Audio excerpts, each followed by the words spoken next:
Hey guys, it's Dawn Marie here and I am back with another video. Welcome to my channel. I am here on YouTube documenting my journey of starting a digital product business from scratch.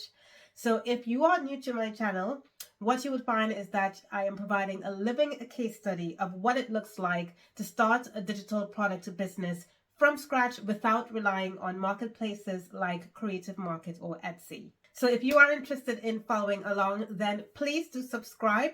And if you continue to watch my videos but you have not yet subscribed, then I would love if you hit that subscribe button and follow along so that you know every time I post. Now, the last time I did one of these videos, it was for Q4 2022, and I said I would do these quarterly updates with you to share with you what's going on in business, including my highs and lows and my wins and mistakes. So let's talk about that. Now, first of all, the reason why I'm creating these videos is because some people never really talk about the grind that they go through. They never really show the behind the scenes of what it took for them to be successful. They really only show the bright side of business, and that's all well and good because I get it. You want to motivate people and let them know that if you can do it, then they can do it too. But for me, here's the problem with that. It creates a false sense of reality. And how do I know that? Now, I remember following a guy who was selling a course that taught you how to make $100,000 within 90 days. So the course was literally how you can make $100,000 in 90 days. And I fell for that. I thought that if I did exactly as he said, that I too could make $100,000 in 90 days. But 7 years later, I still haven't made $100,000. And you want to know why? It's because we were not on an equal playing field. This guy had been in the industry for several years, whereas I was only just getting started. And I didn't know that. I wasn't aware. I just basically thought that because he was making this very bold claim that I could make that amount of money within 90 days, if I just follow a few simple steps that he shared, that I too would do that. But what he didn't really explain clearly is that you had to have your systems and your foundation set up. And the next problem with that is that when I tried to build that type of business within a short space of time, and I had not been successful within that short space of time, I always felt like maybe the business wasn't the right type of business, maybe I wasn't cut out for it, and therefore I would give up. I would give up on my dream of having a successful business. And then the problem that would follow is that I would just continue to chase after the next shiny object, having that shiny object syndrome, thinking that maybe that business might be the one. And then when that didn't turn out the way that I expected it, or I didn't see success within a short space of time, I called it quits. Let me know in the comments if you can relate to that and whether you have tried starting your own business and when you didn't find success within that short space of time, you felt demotivated, you felt dejected, like maybe this wasn't cut out for you. Let me know what your thoughts are about that in the comments. Now, don't get me wrong. I'm not saying that no one ever gets successful in such a short space of time, especially if they're starting a business from scratch. Of course, there are going to be those people who do that, but this is not typical. It isn't the typical reality of average people to start businesses and then immediately be successful. In my opinion, if you are measuring yourself against these atypical goals, then you're only setting yourself up for failure and you are more likely to give up when you haven't achieved those goals. I also want to preface this by saying that there are some marketing tactics that can help you get traction in your business much faster than others, such as outreach methods or partnerships, which I intend to cover in another video. Then there's the slower, more paced version of building an online business, which is sometimes referred to as attraction marketing, where you use content to attract people to you. So you might know about blogging, social media, podcasting. And I have decided to take the slower version of building an online business because it fits in with what's best for my circumstances right now. I work full-time, as well as I don't have a lot of time on my hands to do the faster paced method of doing outreach and doing partnership, because that is quite intensive and requires a lot of energy and focus in order to make it work. But I will cover those methods in another video. So here is what it looks like for an average person like myself. Now, as I mentioned, I work full-time, so I mainly build this business part-time, usually on some evenings as well as on the weekend. So here's a timeline of how things have gone so far. So I started building this business in February of 2022. Then in about July to August 2022, that's when I started working on sending traffic to my products through content creation. I also started writing down and tracking all my marketing efforts. So that means that I started tracking how many followers I had on each social media platform I was using, how much traffic I sent to my products from each platform that I use, as well as how many leads I generated. So these are the numbers and specific metrics that are important to me, because I know that if they are working, if I can see growth in those areas, then it means that my marketing is helping people find my content as well as getting people to my products. I am also paying particular attention to the platform that I am marketing on. So previously I said I would focus my attention on Pinterest, Twitter, and YouTube.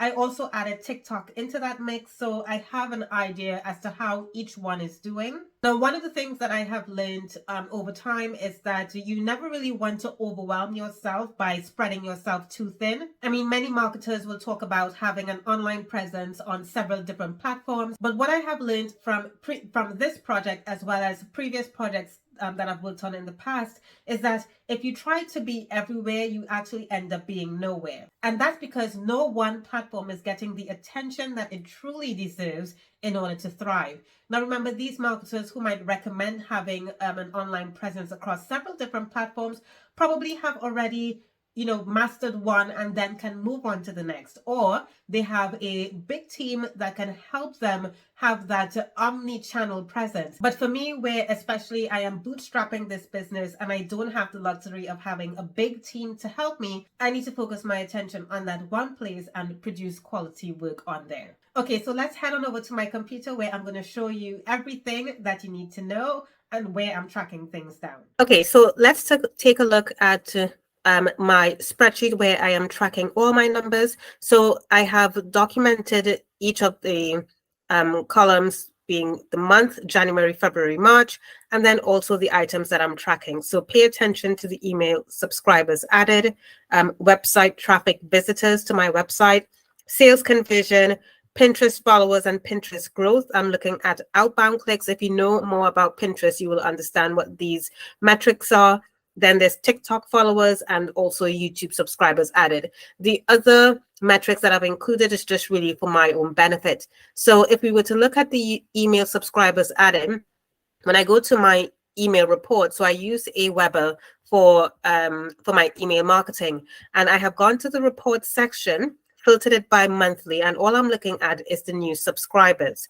Now, when I scroll down, you will see that these numbers here resemble the numbers that are here. So for January, I had 42 new subscribers, 45, and then 42. So far for April, I've had 11. So I'm also looking at my unsubscribes, because that's also important, right? You want to see if there is anything that you have done through your email marketing that has caused an high unsubscribe rate. So for example, like this is one where I had cleaned my email list. So anyone who was on my email list and had not opened my email for the past 3 months, I removed them from my email list. Similarly, this one, I'm not quite sure why this was a high. Actually, yes, this was because this was from Twitter, a Twitter ads campaign that I ran, and I realized that people were opting in, but they were unsubscribing. And I spoke about that in a previous video, which was one of the reasons why I did not think that the Twitter campaign was successful.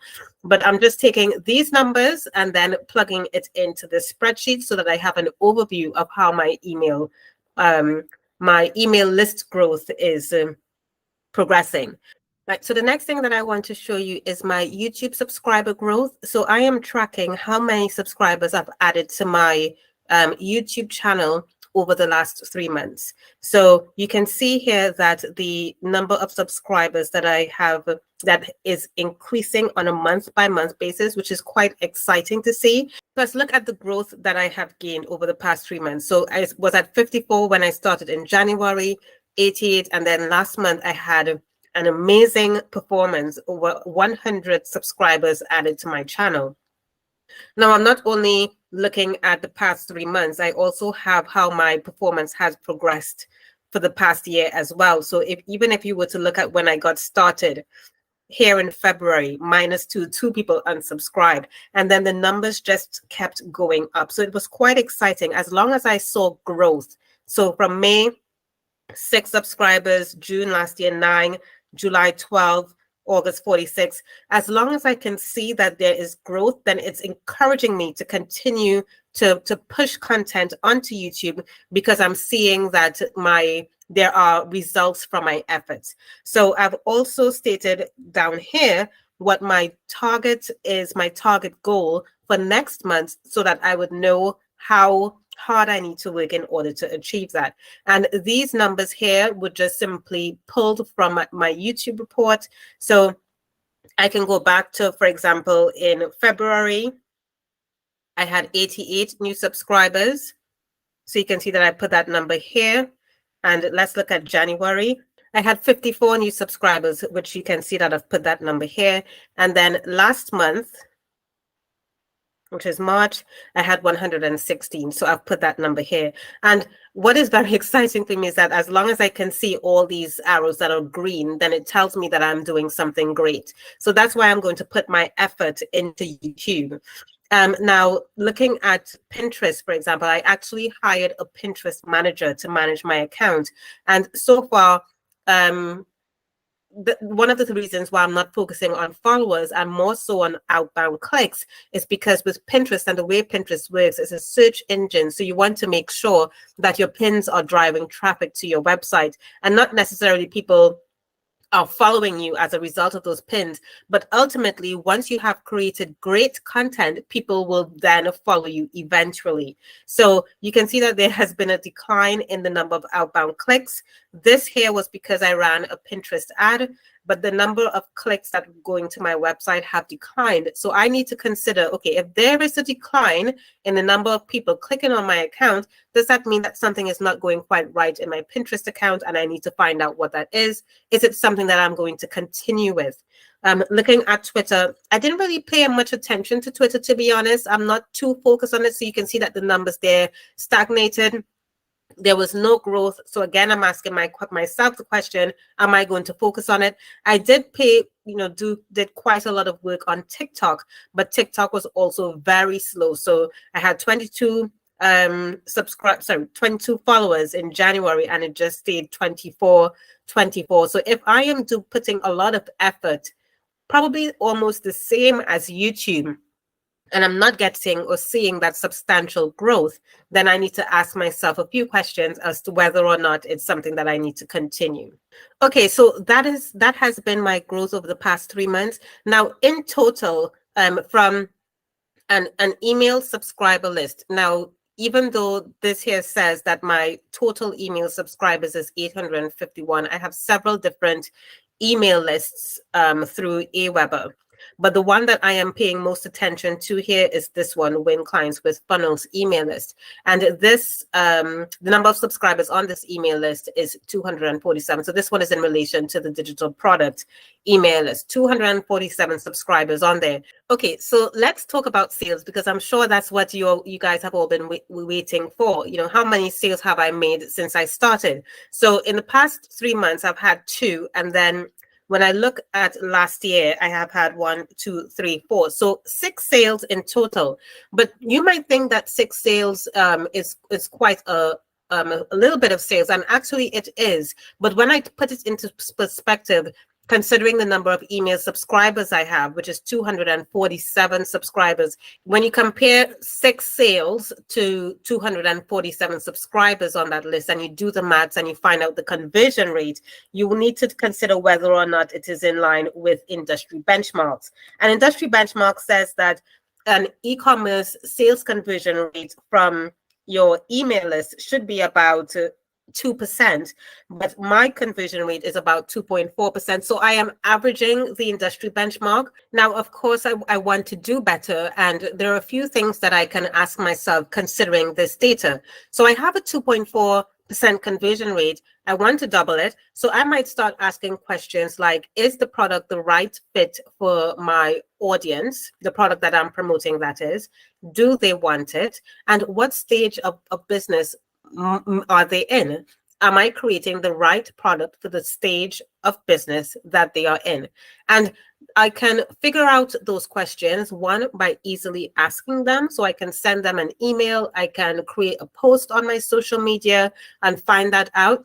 So in my case, I have asked them a question, but the responses are very little. So it looks like I would need a lot more data to really understand who my audience is. So you can see what I did is I sent an email. I gave 3 links in which they can click on to let me know where they are at in business. And so far, you can see that people are at the beginner stage, some are at the idea stage, and then little are at the established stage. So that tells me that, okay, I probably need to create more products where they are at the beginner stage, and maybe the product that I'm promoting is not quite the perfect fit for them. So which is one of the reasons why I said that I wanted to focus on creating a new product and testing that. Okay, so you've seen what my growth is like and what's working well for me so far in terms of traffic and lead generation. I mean, guys, this is why it's so important that you are always tracking your numbers and you know what those numbers look like, because that's going to tell you the direction that you should be taking in your business. At least you will know what to stop working on, what's not working well for you, so you can put that to the side, and what is working for you, well for you, what's driving those results, so that you continue to work on that and move forward. So next quarter, I will more than likely pause working on Pinterest. So that means that I'm not going to spend time or money on that platform. I've also stopped working on TikTok and Twitter, so I'm no longer going to put my efforts into there. I will obviously continue working on building my YouTube channel because that's working for me right now.